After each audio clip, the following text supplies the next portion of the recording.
Welcome to the Love Lab Podcast, a safe and fun place to get real and learn about sex. Whether you're a man or woman, single or couple, this is the show for you.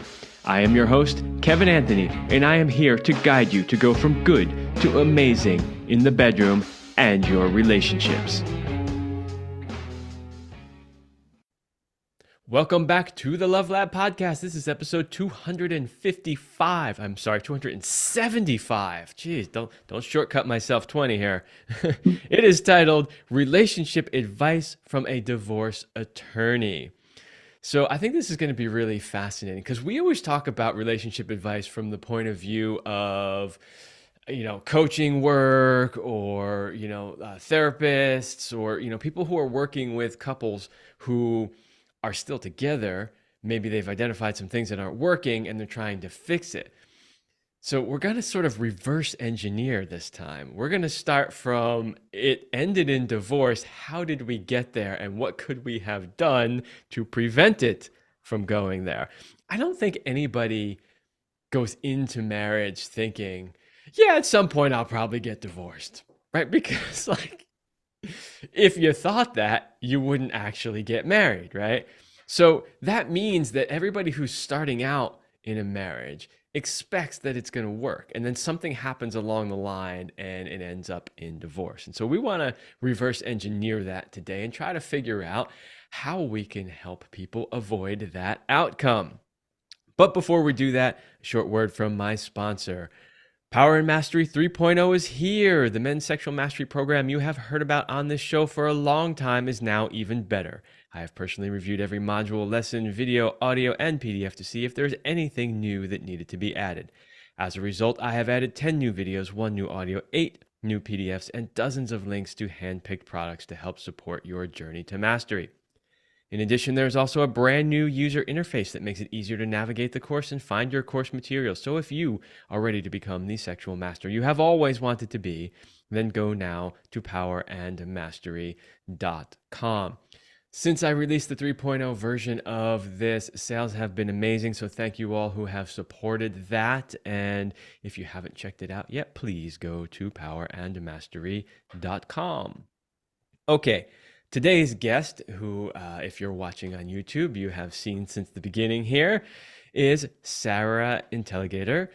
She is a divorce attorney in Los Angeles, California. She earned a Juris Doctorate from Southwestern Law School. She graduated from UCLA cum laude with a Bachelor of Arts in English. Practicing family law since 2008, Sarah has also been a yoga instructor since 2000. She organically bridged her two worlds, coining the term holistic divorce and family law. In helping others through their divorces, Sarah realized that she could help them avoid divorce altogether. This inspired her to author her first book, Live, Laugh, True Love, a step-by-step guide to dating and finding a meaningful relationship from a divorce attorney. Okay, we're going to talk a whole lot about that book as we go along, but first, Sarah, welcome to the Love Lab Podcast. Thank you. Thanks for having me. All right. So I want to just lay a little bit of groundwork here so people understand where you're coming from. How long have you been working as a divorce attorney? So I've been practicing for over 15 years. Over 15 years. Did you start out as a divorce attorney, or is that just an area you gravitated towards eventually? Yeah, I'm sort of an accidental divorce attorney. I never had any intention of practicing family law, and I wanted to practice criminal defense. And the only way to really get into criminal defense is to get a job through either the district attorney's office or the public defender's office. So after I passed the bar, I applied to the district attorney's office, and there was a hiring freeze at both offices, and I needed a job. And I'd never taken a single community property class, anything to do with family law other than my exposure to it through the bar exam.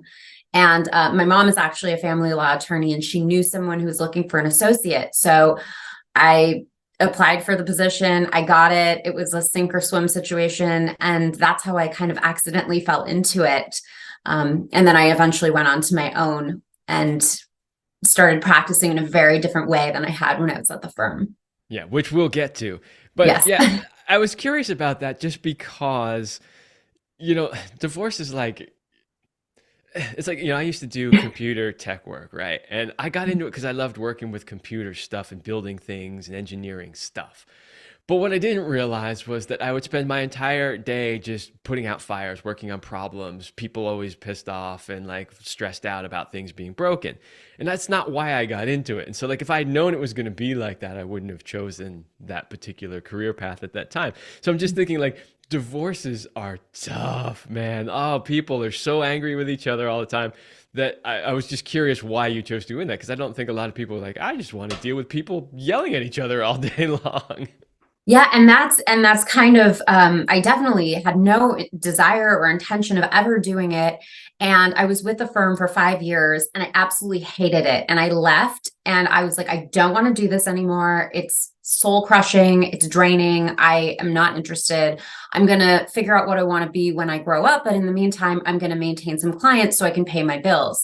And so it was only in going out on my own and kind of recognizing that the style of practice that I do, the holistic divorce and family law, kind of, as you said, bridging my two worlds of as a yoga teacher and as a divorce attorney, and realizing that I can actually help bring people to a better place when they leave my office than they were in when they walked in, and kind of viewing it from a perspective of like being someone's champion and cheerleader and guide through a very difficult time in their lives, one that I myself have been through. I'm remarried now, but I was divorced at one point. And so that allowed me to kind of view it in a very different perspective and make it something that felt very fulfilling to me.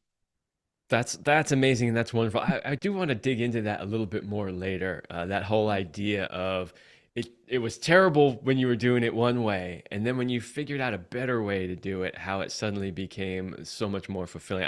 But it's not the main direction of the show, so we'll get back to that. Just Okay. one last question about your career as a divorce attorney. If you could ballpark, how many divorce cases do you think you've handled over 15 years? I have to say over 1,000. I mean, I've a lot, I do it day in and day out, and I have multiple cases. And yeah, I mean, countless at this point. That would have been my guess, having done it for so long. But I wanted to sort of establish that because, 1,000, over 1,000, that's a pretty good sample size. So when we're talking about what you've learned from it, it's not like you've done 25 divorces, right? Like you've been Right. doing this a long time. And that's what I want people to understand is that whatever you're going to share with us as we go along here has come from a fairly significant body of work over a fairly significant amount of time. Yes, correct. Correct. All right. One last sort of setting the stage here question. Do you have, and it's okay if you don't, I didn't prepare you for this, so, that's fine. I'm just curious I, though, if you have any sort of recent stats on divorce, like how many people end up in divorce, like that kind of stuff. yeah. In the United States, I know that around 50% of marriages end in divorce. Ooh, that's a lot. And I think personally, probably about 95% of those marriages should have never happened in the first place. Oh, now that's interesting. See, this is the kind of stuff I really want to get into. You know what? That is actually not even a question on my list here. But since you brought it up, let's talk about it, right? Because, well, all right, maybe we shouldn't do that. Does this involve the patterns? Let me ask that question first.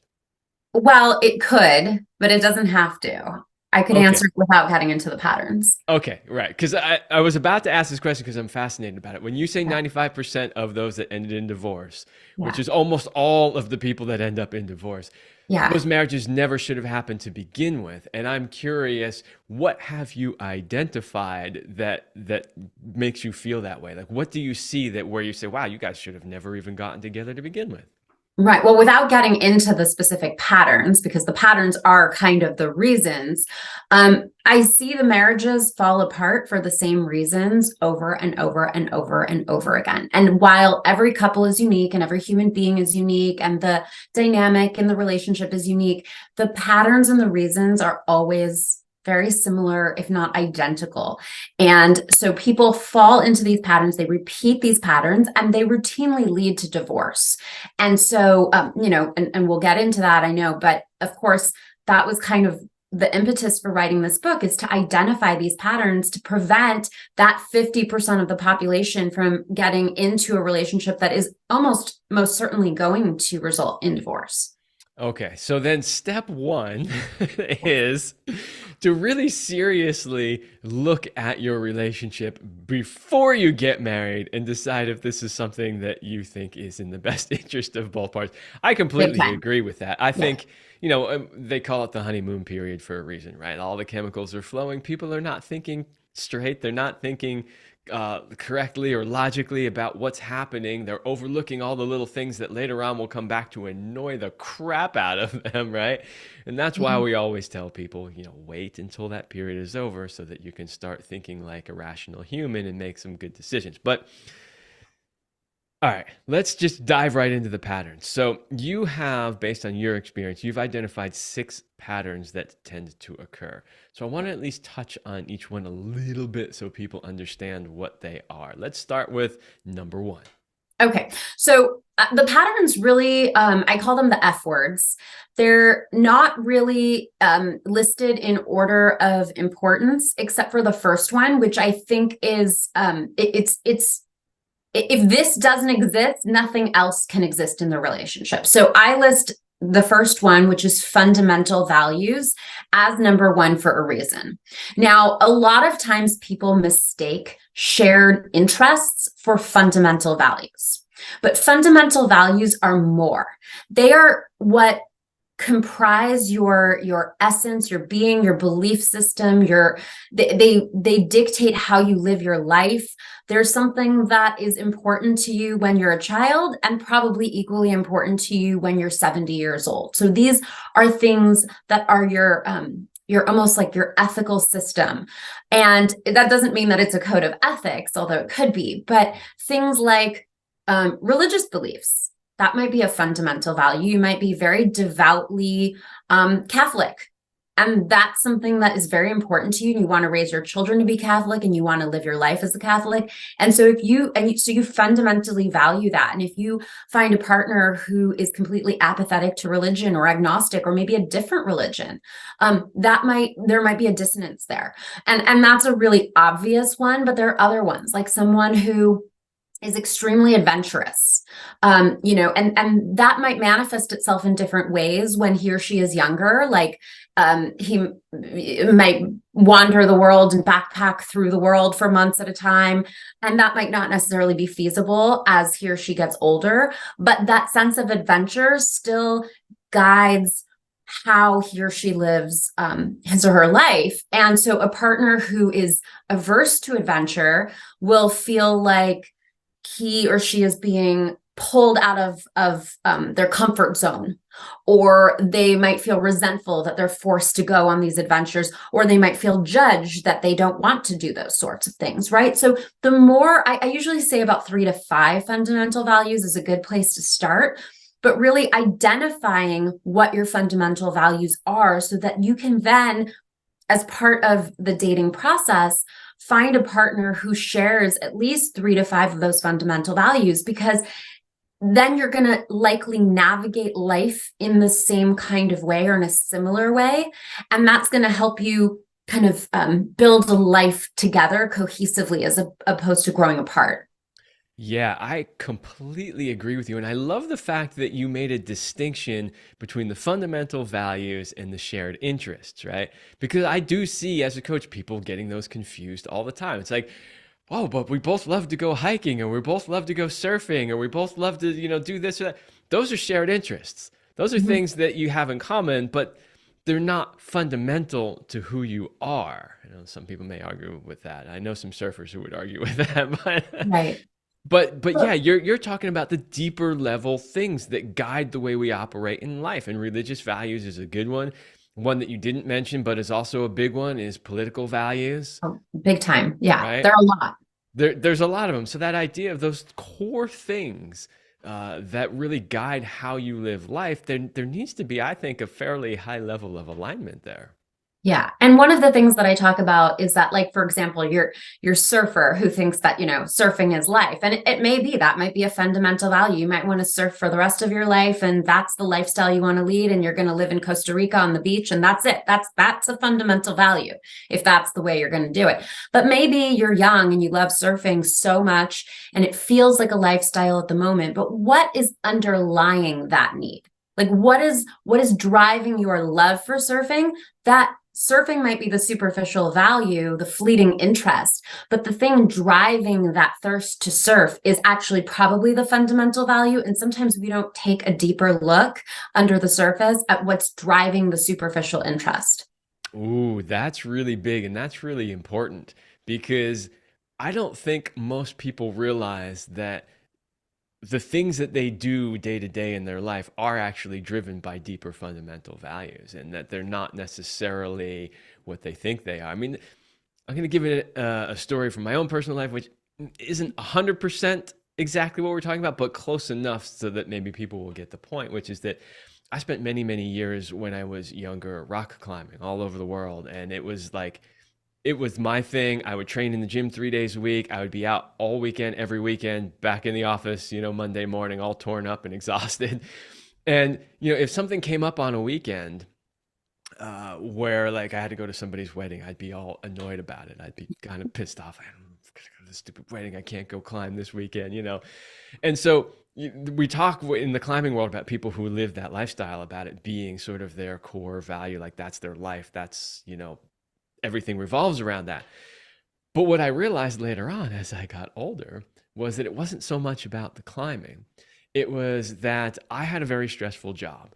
And when I was climbing, if I was focusing, and I'm, 25 feet past my last piece of gear and it wasn't really a good placement to begin with, and I'm starting to get shaky and I'm like, whew, I am not thinking about anything other than exactly what I'm doing. And it was a way for me to really focus my mind and let go of all the stress of the outside world. And once I realized that there were other ways that I could do that other than just climbing. And if I couldn't go out on a weekend, I could do that through meditation or through, some other form of, yoga was something that I was really into for a long time too. So that idea that it wasn't really the climbing and the lifestyle that was driving me to do that all the time. And so that's the point that you're making too, is that a lot of times these things are driven by a deeper shared value. And if you can get to that shared value, then you can have a whole lot more understanding. Yes, definitely. Okay, so that was number one, that people need to have some shared values. I think that's absolutely huge. And I, as we go, I'll most likely agree that these aren't necessarily in any order, but I will say that one's got to be one of the most important ones because it's the foundation. Exactly. And you just can't build on the relationship.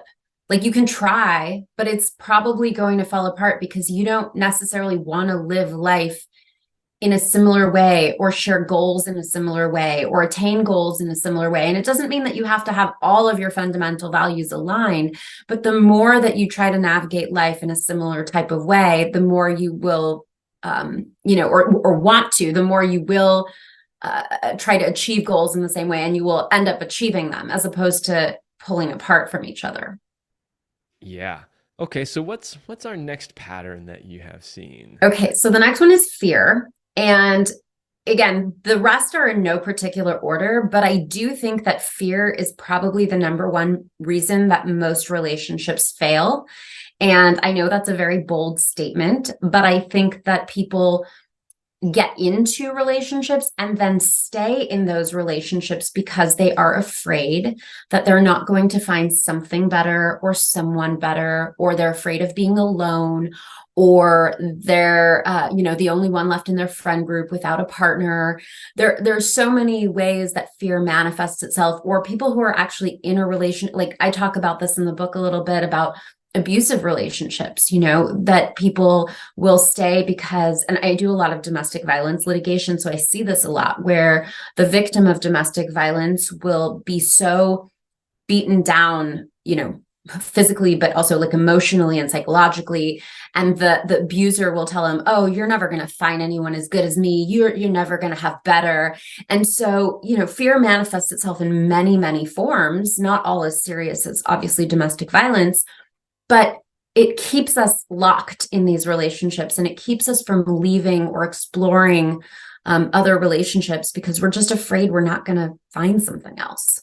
Yeah, that's interesting. I think in the idea of sort of preventing divorce, I think the fear one really comes up with why people choose to hurry up and rush into relationships and marriages based on, kind of what you said, that fear of the biological clock is ticking and I want to have kids, or I'm never going to find anyone and this one is okay, so let's go with that. Yeah. Definitely not good reasons to get into a relationship by any means. No. I'm curious, like, so how, as a divorce attorney, do you come to that conclusion, right? Because are people really opening up to you like a therapist and saying, God, I Oh, wish yeah. I'd never gotten into this because of this, that? Like, how did you realize that fear was one of the big People patterns? tell me a lot of personal details about their background. They don't necessarily come in and say, oh, I was afraid, or they don't like say these F words or buzzwords to me, but I listen to a lot of stories. One of the things that very often happens either in an initial consultation or shortly thereafter is people will just pour their souls out to me and tell me everything about their lives, their personal and intimate details. And, I have tremendous respect for that, but it does almost take on the shape of a therapy session for them more so than for me, because it's their moment of catharsis. They're having this realization as to why they're sitting in my office. Even just sitting in my office, that act of seeking out a divorce attorney and sitting there with her makes it so very palpable and real. And so it brings this flood of emotions. And so I hear these stories and I see these patterns over and over again, to the point where I'm like, I can almost tell you just based on a sentence or two what the rest of the story is and how it goes. Hmm. Um, and that's, again, that's not to diminish, people's individual stories or their personal relationships. It's just, this is like a pattern that's destined for failure. And so I hear people saying, oh, I should have known this, or maybe I should have known this at the time. And so, I can just see where two people are so different that I'm like, you stayed in this because you were afraid. Like, I can just make that conclusion. Yeah. Well, so as a coach and having done coaching work for a long time, I can very much do the same thing. I can get on a strategy call with somebody and listen to them speak for 10 minutes, and I've already got a pretty good idea of how they got to where they are and what they need to do. Now, that doesn't mean I figured it all out right then and there, but like there are, like you said, if you do this work long enough, there are common patterns. And, what I'll start to do is I'll start to ask what I call leading questions. Exactly what you're never really supposed to do if you want to conduct a good interview is lead the person. but Yeah. but you'll do that because you have an idea that this is probably what's going on. And rather than wasting 20 minutes, going around and around and around, let me just ask this sort of leading, directing question and see what comes back. And 9 times out of 10, the answer you get back is exactly the answer you expected. Oh yeah, I do that too. I mean, people will tell me something like, I'll have a woman come in and tell me about her husband, and I'll say, "Let me guess." And then he did this, and then he did this, and she's like, "How did you know?" It's like, I'm a psychic. That's Right. how I knew, but I'm not. Exactly. I just know. And also, again, my own divorce very much informed a lot of this, because I see the patterns in other people, and I've had so much time to reflect on my own situation that I stayed, I got into the relationship and I stayed in it out of fear. And that's not to say my ex-husband isn't a wonderful person. He really is. He was just very wrong for me and I for him. And I think that I I stayed in that relationship because I was so young and I had not really had much experience with relationships. And I thought, this is it. I'm never going to meet anyone else like this or connect with someone else like this on this level. And so there was a fear of letting go of that, even though intuitively I knew that was wrong. And I think we ignore our intuition so much. And I liken it to Jiminy Cricket, because I think we all have our own Jiminy Cricket, and we know on a gut level what's right and what's wrong. And we sort of ignore that voice in favor of doing the comfortable thing, the not scary thing. If we do the scary thing, we have to leave the relationship. That's terrifying. So we just ignore our inner voice. And what happened to Pinocchio when he ignored Jiminy Cricket, right? He ended up in a cage captured by Stromboli. So we want to make sure that we don't end up in a cage and that we really trust our gut and our instincts. Yeah, well, okay. There's a bunch of things that you shared there. So, first of all, don't underestimate your skill of pattern recognition, right? So, pattern recognition is a phenomenal skill, and too few people actually have it. So while you do have your own personal experience, which guided you in recognizing these things, I can't tell you how many people have had their own experience and then can't see that other people are actually doing the exact same thing because they don't have that ability to recognize patterns. It's a superpower. People who can recognize patterns are generally not only very intelligent, but also they see through all the bullshit. They're the people that don't believe anything the news is telling them or the government is telling them because they can see the pattern having been repeated over and over again. I say this because my wife used to say that my superpower was pattern recognition. So it's also what makes me good at being a coach, because I can recognize the patterns that people are repeating over and over again. So that is a phenomenal skill that you obviously possess because you've been able to identify these different patterns in people. Well, thank you. You're welcome. Another interesting thing that you brought up was the not listening to intuition. I'm going to ask you what you think about this, because I don't know how many of your clients are men versus women. You were absolutely correct when you stated that we all have an intuition. My experience has been that women are generally more tapped into their intuition. But something that I've also seen is that women tend not to trust their intuition a little bit more than men. So in other words, I'll often see men, they're either disconnected from their intuition altogether and they're not paying attention to it, or if they are tapped in, they trust it when it happens.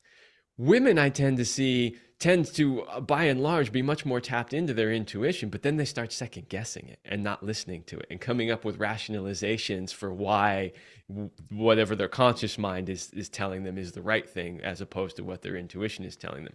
What do you think about that? I think that's really interesting. And I think, from a scientific standpoint, obviously women use their limbic system in formulating their thoughts and coming to conclusions, which is why they've done so many studies about how men are just better at at test taking and things like that, because they'll come up with the answer much quicker. They don't have to go through the whole limbic system emotional response to get to the answer. There's a lot of research on that, and it's really fascinating.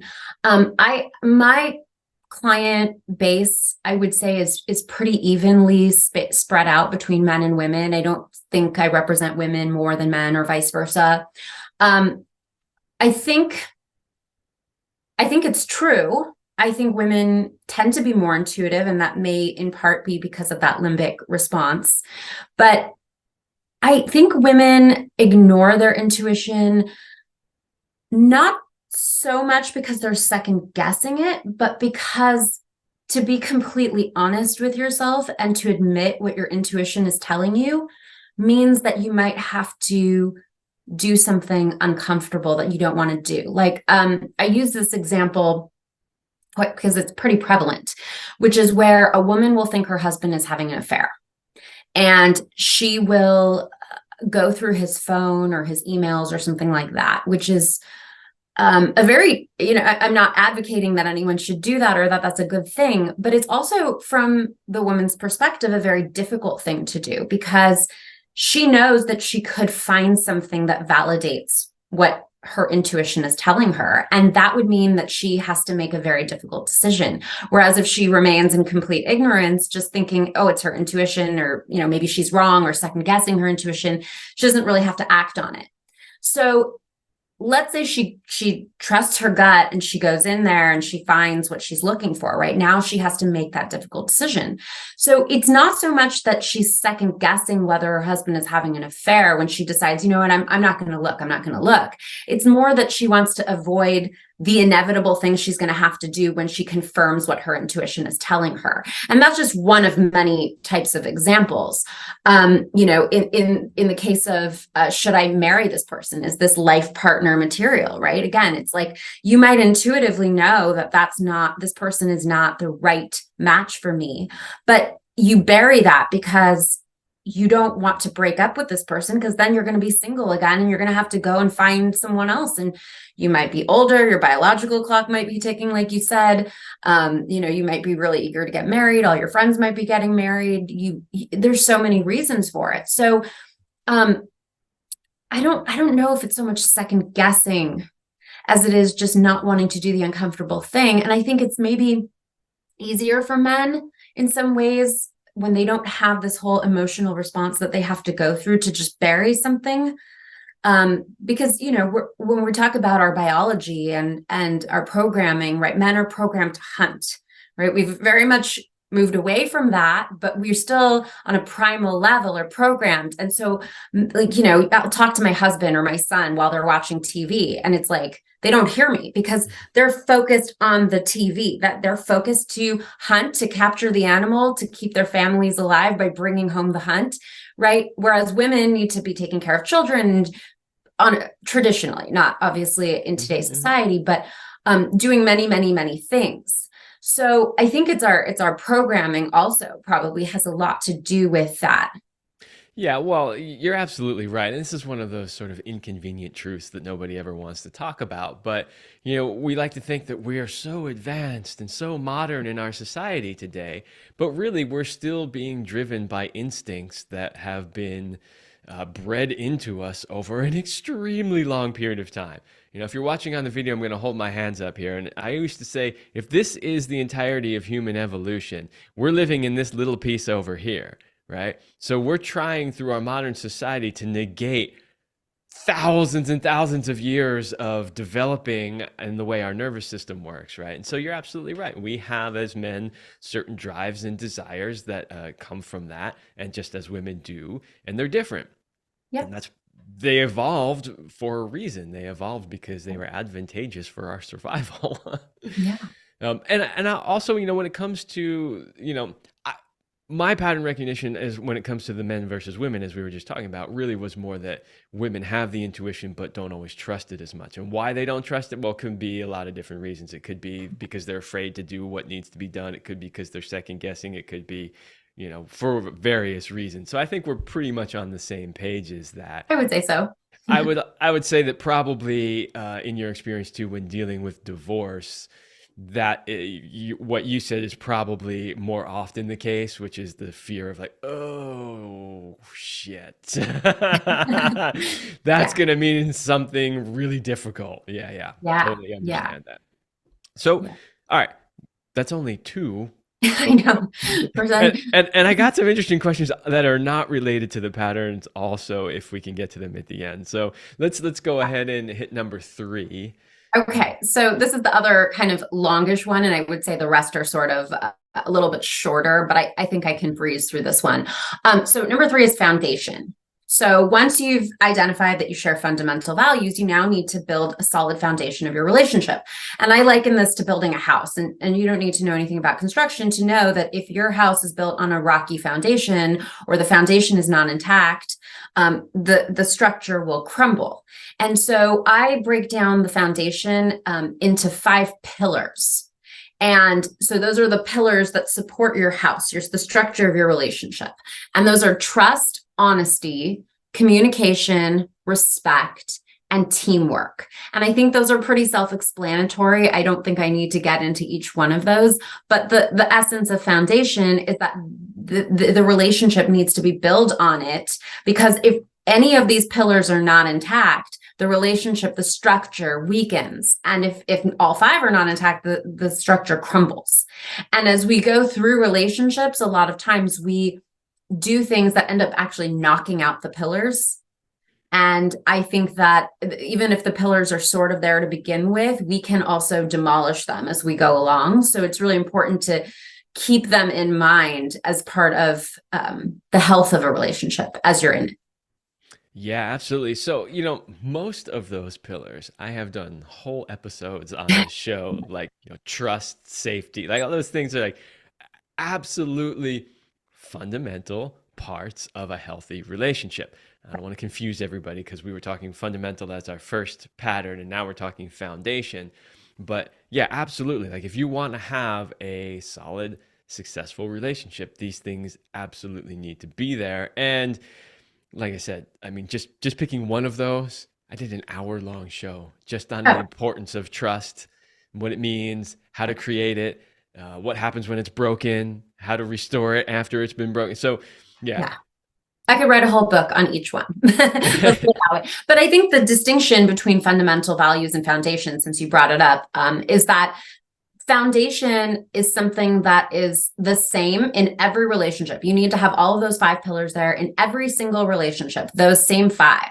Fundamental values will differ from relationship to relationship, depending on who the people are in the relationship. So that is fluid, but foundation is like, no, that needs to exist in every relationship. Yeah, and hopefully the audience didn't get confused there. I didn't want to confuse anyone, but it's very clear to me the difference, because when we're talking about fundamental values, things like religion and political values and lifestyle values and all that. Now we're talking about building trust and that sort of thing. So to me, it was pretty obvious that they were different. I hope I didn't confuse the audience by mixing terminologies there. But yeah, I mean, having a solid foundation or building a solid foundation from the beginning is obviously important. And I think everybody understands that. But I wanted to also reiterate a point that you made about you can build a really solid foundation, but you got to maintain the foundation, right? Because if you don't actively work at maintaining that, eventually it is going to crumble and fall apart. And if we're going to use the pillar, I mean, just go over to Italy or to Greece and check out the pillars that were made out of solid stone. How are they doing today? Not real good. They're all falling apart and falling down because they haven't been maintained and taken care of. If they continue to use that building since it was built, they'd be standing just fine because they'd be doing constant maintenance and repair on it. And the same thing is true of your relationship. Yeah. And I think it's really interesting because I think that having fundamental values actually helps to strengthen a foundation. Like sharing fundamental values can help to strengthen it and keep it intact. That's why I say that these are in no particular order, but fundamental values really is the kind of, it needs to be there. The rest cannot exist without it. Mm-hmm. Yeah. Okay, let's take a short break for a second sponsor, and then we'll come back in because we got a couple more patterns that we want to make sure that we cover. Sounds great. All right. Hey, guys, do you know what makes a man great? You know, the kind of masculine man that women are irresistibly attracted to and want. Is it money, job title, physical body, being great in bed, a big penis, or great pickup lines? But what if you don't have those or only some of them? What if you've had a string of failed relationships, are embarrassed by your bedroom skills, doubt whether you can rise to the occasion, worry about lasting long enough, or are always stuck in the friend zone? And today I'm going to add to this ad. You've repeated those patterns that we're talking about multiple times. If any of that sounds like you, then I can help you. If you're ready to make big changes and finally become the man you have always wanted to be, then this is the program for you. To find out more, please go to kevinandceline.com/go/warrior. That is kevinandceline.com/go/warrior. The link is in the description below. As you know, that is my men's coaching program. If you have identified any of these patterns, then you might want to seek some help for that. And of course, read the book so that you can get more information on this, which we will talk about more at the end of this show. Okay, so what's our next pattern? Okay, so the next pattern is fixing. So Fixing kind of falls into two categories. One is you're trying to fix your partner. One of my favorite sayings is wish in one hand, spit in the other, and see which one fills up first. You're not going to fix, you're not going to fix someone who does not, him or herself, want to be fixed. So, you either accept the whole package and, yes, personal growth and evolution is part of the relationship, but you're not there trying to just change your partner, because that doesn't make for a good relationship.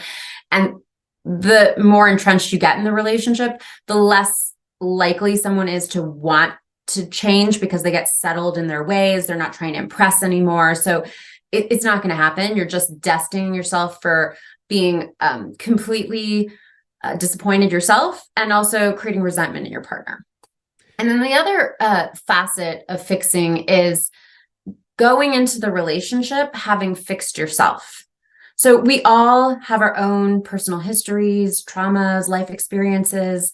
We all have our scars and our wounds, and that's what makes us unique and beautiful and amazing and wonderful. That's great.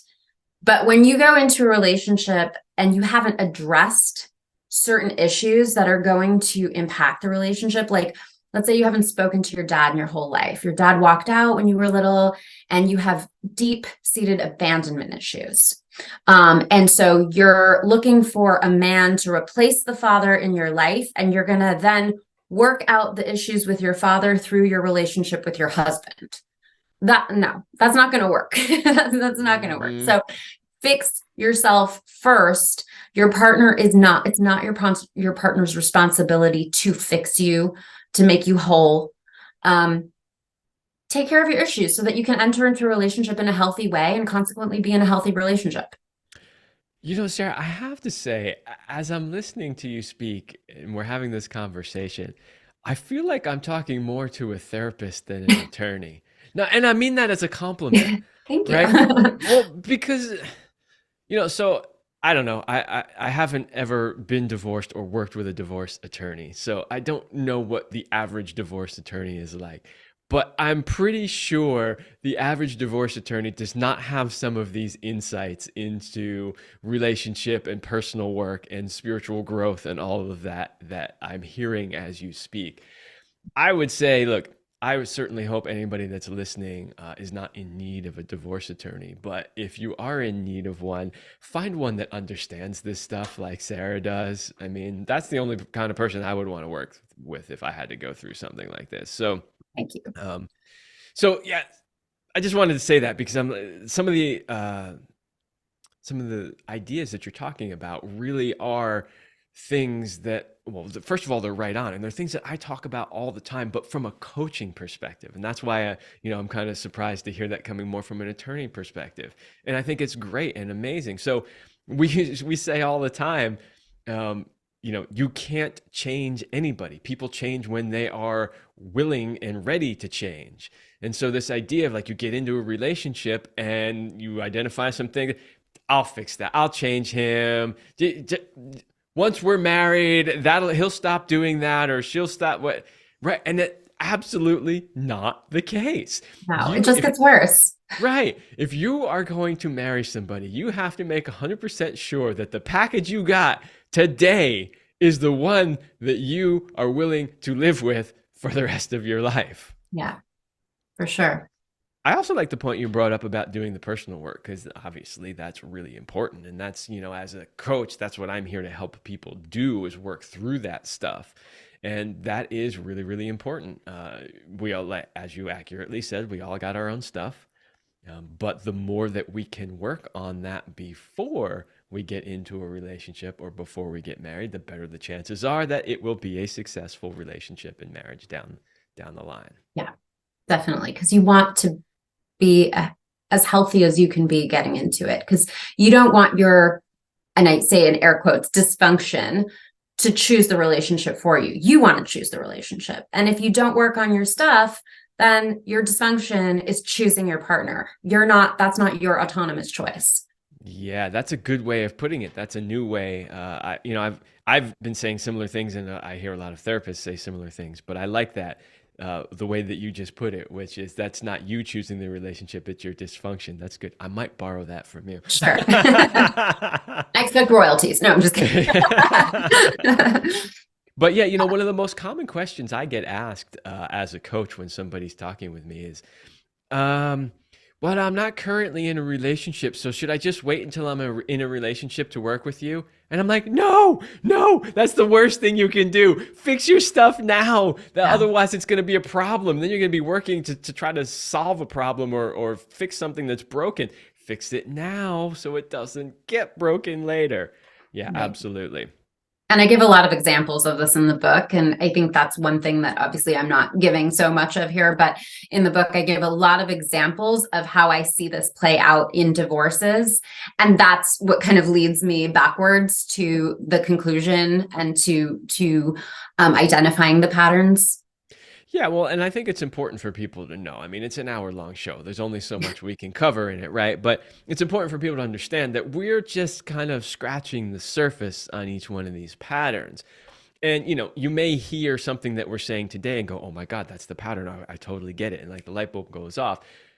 And probably not. So it would be worth, if you think this is going on, picking up the book and reading it so that you can actually get a little deeper into these subjects, into these patterns. I think it will bring a lot more clarity rather than just the sort of 50,000-foot view that we're given today. Right. So, all right, I think we got one more pattern, I think? I think there are two, but more. again, one of them is pretty quick. So I'll just gloss over that one. It's fairy tale, which is this notion that the wedding is the thing you're charging toward. Like the goal is the wedding. Well, if the goal is the wedding, then any partner will do, not the right partner, right?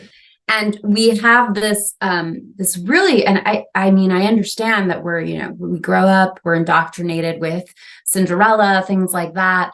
But I think as adults, we can distinguish between fantasy and reality. So it just it really always shocks me when people place so much emphasis on the wedding, and so many people do. And this notion that you live happily ever after once you're married, and you can live very happily, but life is ups and downs. Like a strong relationship is not defined by its good moments. It's defined by how you navigate the bad moments and how you work together through them. And not just between the two of you, but like in life throws challenges at you. People never think, oh, I'm going to have a sick child. But that happens. And unfortunately, it happens quite a bit. And people don't expect these things. They expect everything to just be happily ever after. So they're not equipped to handle life when it's not the happily ever after. You are so right with that one. Life is going to throw all kinds of stuff at you. And you're right that the strength of your relationship is really defined by how you show up in the difficult times, not in the great times, because anybody can show up easy when things are great, right? Yeah. But when things are not so great, how do you show up? That is really important. And I think the other thing that you pointed out is like, so we're talking about the idea of fairy tales, right? And this idea of like the goal is the wedding. Wait, what? I say this in the book, and I'm going to say it now, and a lot of people are going to be really pissed off that I said it. But your wedding is not the most important day of your life. It is not the hashtag best day ever. It is not. The rest of your life is the most important day of your life. The rest of your life after that wedding. The wedding is a fun party. It can be epic. It can be great. Sure, you can have a blast, but it's not the most important day of your life. I completely agree. I think in too many things in life, we see a particular goal as the ultimate end goal, and we are sort of not focusing on the right thing. Like as a longtime martial artist, everybody thinks achieving a black belt is the goal, right? So I'm going to train and achieve a black belt. Well, in traditional martial arts, the black belt, when you finally do get it, which takes many years to get, is actually considered the beginning, not the end. Yeah. Because that means you've achieved a certain level of proficiency. Now the real learning can start, right? Yeah. So yeah, that same idea of the wedding is not the goal whatsoever. a long, happy, fulfilling relationship, marriage, partnership, that is actually the goal. So, yeah. So the last one is family. And family can mean family, like actual family, can mean family figures, people who are important to you in your life. Do you have a relationship with your family? Because if you do, and they're very important to you, and they're going to be part of your lives as a couple, do you get along with your partner's family? Does the family have some sort of weird quirks when you meet them, and they're the ones who raised this person and instilled in him or her their fundamental values? So, is the family going to be part of your lives? How does the family feel about you? How do you relate to the family? If the family isn't part of your partner's life, why is that? Are there some issues there, or dysfunctions or traumas or things like that should not necessarily make you break up with your partner, but clue you into potential red flags or issues? Make sure your partner has addressed those issues, that he or she is in a healthy place because of the issues that have come up with family in the past. So family is like this piece of the puzzle. That's like, I liken it to the corner piece of the puzzle that kind of orients you and shows you where to put all the other pieces. It's like backstage access to this person. And we don't really take the time to connect the dots so much. We're like, if we don't like our partner's family, or they don't like us, we're like, yeah, whatever, we don't have to see them. But if they're part of your partner's life and important to your partner, I see marriages end all the time because people thought they could just deal with it, and they can't. This is huge, and I'm glad to see that you put this on here as a pattern, because it is something that is so overlooked. Pretty much everybody goes into it going, look, I'm not dating their family. I'm dating this person, and this person isn't like the family, so it doesn't really matter. Like, they can be whoever, whatever they are. But the reality is, as you said, if they are important to your partner and if they're involved in your life, then that's not necessarily true. I thought this subject was so important. I did an entire episode on this show. I had a man, Guy. I can't remember Guy's last name. Sorry about that, Guy. But the whole show was about how to establish and have a good relationship with your in-laws, because it is an important part of the dynamic of your relationship, even if you don't live anywhere near your in-laws. So, my wife and I, my in-laws, my parents live on the other side of the country, and she was from Europe and her family was in Europe. But yet they were both still a part of our lives, and we talked to them on a regular basis. We traveled to see them frequently. So it is part of your life and can have a pretty serious effect if you don't manage it well. And I would just add to that, not how to establish a successful relationship with them once they're your in-laws, but to establish a successful relationship with them before they get to that point. Because if you can't, like, I had a client whose in-laws constantly disparaged him. And so his wife felt torn in her loyalties, and he felt belittled and worthless. And it put such a tremendous strain on the marriage. It might not have been the nail in the coffin, but it was a huge reason for the marriage falling apart. Yeah. And the reason why I think this one is so important to talk about is because I think it is just not really recognized by most people. Yeah. And that's the People thing. Like, dismiss it. yeah. Like some of the other ones we talked about, even though people may not have thought about it in the terms that we're describing it today, still understand that, having some shared values and having a family, like they kind of get that, and they may have thought about it to some extent or another. Whether or not they listened to it is a whole other thing. But this one, I think, is generally not really thought about. Most people don't give it the significance that it deserves. So I'm glad that you put it on there. That's it. That brings us to the end of the road for those F words. We finally made it through. Well, I think those are fantastic patterns. And, if you don't want to do family law anymore, I think you have a potential as a coach, counselor, something along those lines, because you really do have a lot of good insight in what it takes to to have a successful relationship, which brings me to one of the questions that I had on here, which was, you know, how has your work as a divorce attorney influenced your own relationships? That's a great question. I think after I got divorced, I embarked upon the dating journey for the very first time, really, in my adult life. And I went to therapy because I felt like I didn't really know what I was doing and I needed to address some issues that led me to even choose my ex-husband in the first place. And so it was kind of through my own personal work and going through these relationships that led me to my current husband. And I think that by the time I met him, I had already sort of identified these patterns through my work and through my own personal experiences. And so it definitely informed my choices. Like I would have never given somebody like my husband the time of day before. And that was just kind of like because I was going for what I was superficially attracted to. And I'm not even talking about appearance. I'm just talking about like when we talked about earlier, like superficial values, right? Like, oh, you're into this kind of film or this kind of music. Cool. We have so much in common, right? That doesn't sustain a relationship. And I had experienced that firsthand so many times.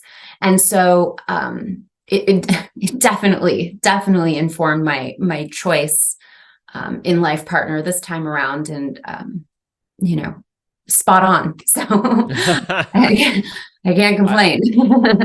Speaking of patterns, what you just described is a pattern that as a coach I see a lot, and I'm always trying to help people break out of, and it's sometimes rather difficult to get them to do it. But it's this idea of they have an idea of the type of person that they're looking for. And they're always looking for that type of person, and they don't see all of these other people over here.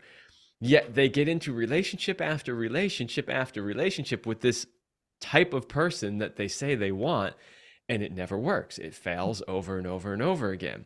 Now, as a third party, neutral on the outside, it's easy for me to say, well, I can clearly see that's not the right type of person for you. And you're overlooking these other people over here who would be amazing matches for you, but you won't even see them because you're too busy looking over here. So that's interesting that your work has helped you be able to see more clearly what it is that you really want and what it is that I think works better for you. Well, I think we give in to physical attraction, and we can't fight what we're physically attracted to, right? We're there. If there's a type or something that makes us infatuated with someone or attracts us to a person, like that's chemistry. That just is what it is. But we kind of have to intellectualize our choice and our decision in choice of partner. We have to think about it more critically and more objectively. And while there should still, of course, be some attraction, we're not just checking boxes. We need to kind of expand what it is we're attracted to, because we have to understand that the thing that we should be attracted to is someone with whom we can build that foundation, someone with whom we share fundamental values, and someone who we can build a life with as a partner, as a teammate. As opposed to someone who we will grow apart with just because our what we're interested in today will change tomorrow, and that's not the foundation of the relationship will just crumble. There's nothing there holding it together. Yeah, and again, as a coach, like there's the words that people say, and then there's watching their actions, Yeah. right? In how they actually operate in a relationship. And I can very often, very clearly see the difference when they say, here's what I want, here's what I'm looking for, right? And especially if they've actually taken the step of finally trying somebody outside of that pattern that they've been stuck in. If you just listen to, like, when I work with somebody and they dated with somebody who's absolutely not the right one, and they repeat this pattern, and I listen to the things they say, how do they describe their relationship? Then maybe, that ends. They end up trying, maybe on my advice, maybe not, somebody outside of that. And then I listen to what they say over there, and it's like night and day, and they don't even realize the difference. The way they describe what it's like.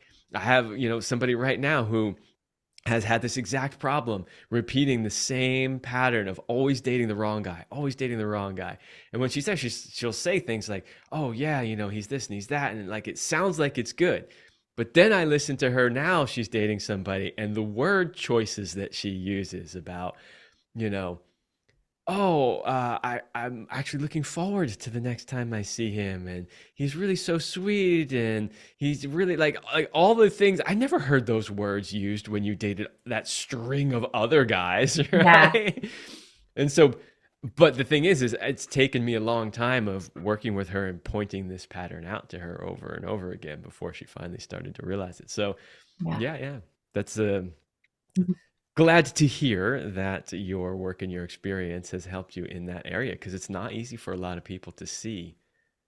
It really isn't. And it's hard to extricate yourself from what your own patterns are. Yeah, for sure. Well, because a lot of times we can't even see our own patterns, right? Yeah. So, if we can't see the pattern, we certainly can't, uh, you know, get rid of that pattern or break it or maybe establish a new, healthier pattern. But even if we do recognize it, it's still not easy. Okay. Attraction. All right. Two last questions for you. The next one is, okay, as a divorce attorney, you've got all this, experience, you've identified these patterns. If you could give the listeners one piece of advice, just one, important piece of advice from a divorce attorney, what would it be? It would be to trust your instincts and listen to your instincts. And part and parcel of that is to really be honest with yourself. We so often are dishonest with ourselves. We will see something wrong. We will see the red flags and we just sweep them under the rug because, again, we talked about this, the uncomfortable reality, if we acknowledge what's going on, is that we have to end a relationship that we don't necessarily want to end, or we might have to be alone, or we have to face our fear of not finding someone else. So if somebody isn't right for you, it's a lot more painful to stay in a relationship for 6 months, a year, 5 years, 10 years, go through a divorce, have children, and drag your children through a divorce. That's a lot more painful than ending the relationship now. If you truly know this is not the right relationship, end it now. Fantastic advice. This is why I always tell people not to be on their best behavior early on when they're dating, putting on the persona of who they want the person to see them as. It's like, no, you got to be your real self. You got to get it. You got to lay it all out on the table right from the start, because exactly what you just said, it will be a lot less painful if you figure out you're not a good match early on than down the road, 6 months, a year, several years, kids, whatever. Yeah. Fantastic advice. Let's try to prevent people from showing up in your office. I'm sorry, you might lose some work, but No, that's the last line of the book is, this book is bad for business. And I don't care because I don't want people to go through this. It sucks. I'll always have a steady stream of clients. I'm not worried about that. I mean, I'm just trying to, people get to my office. I don't have the opportunity to sink my claws into them before they get there, right? This book is an opportunity for me to get to people before they get to that point, so they hopefully don't get to that point. Yes. Well, thank you for doing that work. That to me says that you have integrity, because, unfortunately in this world, so many people are self-serving that they would want to create more clients showing up in their office. And you're doing the opposite. You're trying to help people before they end up in your office. So that's a wonderful and beautiful thing. All right. Last question. Yes. It's a question that we ask everybody that comes on this show. What is your best sexual talent? Oh, I wasn't expecting that question. Well, in law school, I was in a moot court. Nothing weird happened in law school, but I would just say that. This one time at law school. Yeah, I know. No, I know. That sounded really salacious the way I introduced that story. There's something called moot court, which is where you pretend that you're doing an appellate, like you're arguing before appellate judges, like the Supreme Court. And at every round, every step, they knock contestants out essentially. And the final round is just that it's left to, one person versus one person. And you argue against in front of 9 Supreme Court justices from around the country, which is really cool because it's not real, but it's a competition. So I won first place oralist. Uh-huh. So I'll just let people. That is a great way of not saying what you just said. And that is a great skill. I'm sure your husband is very happy about that. I'll just leave it at that. Enough said. Well, this show is obviously about sex, love, and relationship, and we cover a lot of sexual topics on this show. And it's just a fun question that we always ask the people because it always catches them off guard. They blush a little bit, they sweat a little bit sometimes, and then they usually give us an honest answer. So thank you for playing along. Of course, happy to. All right, Sarah. Well, thank you for coming on the show and sharing your wisdom. I was really surprised how well your patterns really match up with what I do and what I teach. So I think they're really right on. I kind of purposely didn't want to dive too into the patterns in the book before having this conversation because I wanted it to sort of be fresh like that. I was quite pleasantly surprised at how good those observations are from your work. So thanks for coming on and sharing those. Thank you. Thanks so much for having me. I appreciate it. All right, everybody. I hope you learned something there. And I hope if you're not married, you can now prevent yourself from being divorced if you do eventually get married. And if you are in a marriage, maybe, just maybe, you could take some of what you learned here and right the ship, fix things, get it the train on the right track, whatever analogy you want to use, and hopefully not end up in Sarah's office. But if you really do need one, I get no commission from this. I don't even really know Sarah, but I do appreciate what she shared. And I think that she has a perspective that maybe a lot of divorce attorneys don't have. So if you do need one, look her up. Link to more of her stuff will be in the description. All right, everybody, that's all the time that I have for this episode, and I will see you next week.